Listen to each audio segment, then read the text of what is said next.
హ్మ్. Hello everybody. మన తెలంగాణ ఈ మధ్య కొత్తగా వచ్చిన సమస్య తెలిసిందే. తెలంగాణకి మనకి లోకల్ కోటా కింద ఎక్కడ సైనిక్ స్కూల్‌లో సీట్స్ లేవు. దీని గురించి క్రాంతి కిన్ ఫౌండేషన్ దమ్మాయిగూడ, హైదరాబాద్ నుంచి మేము ఎంపీ రఘునందన్ సార్‌తో, సంజయ్ సేత్ సార్ డిఫెన్స్ మినిస్టర్‌ని కలవడం జరిగింది. రిప్రజెంటేషన్ ఇవ్వడం జరిగింది. అలాగే మేము పొన్నం ప్రభాకర్ సార్‌ని కలవడం జరిగింది.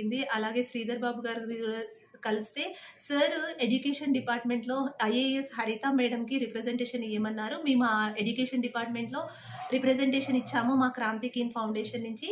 ఆ ఫైల్ వచ్చేసి ఆల్రెడీ జనరల్ అడ్మినిస్ట్రేషన్ డిపార్ట్‌మెంట్‌కి కూడా వెళ్ళింది.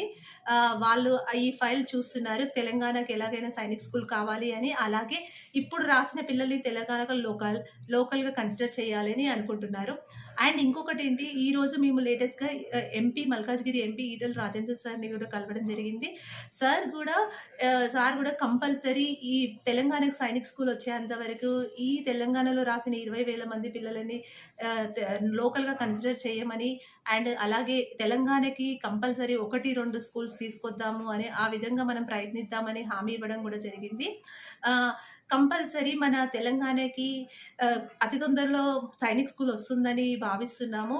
ఈ విషయంలో మా క్రాంతి కీన్ ఫౌండేషన్ ఎలాగైనా పోరాడుతుంది. మా పిల్లల కోసము సైనిక్ స్కూల్ రాసిన పిల్లల కోసం గూడా ఈ సంవత్సరం వాళ్ళని గూడా లోకల్‌గా తెచ్చే ప్రయత్నం గూడా మా 100% చేస్తున్నాము.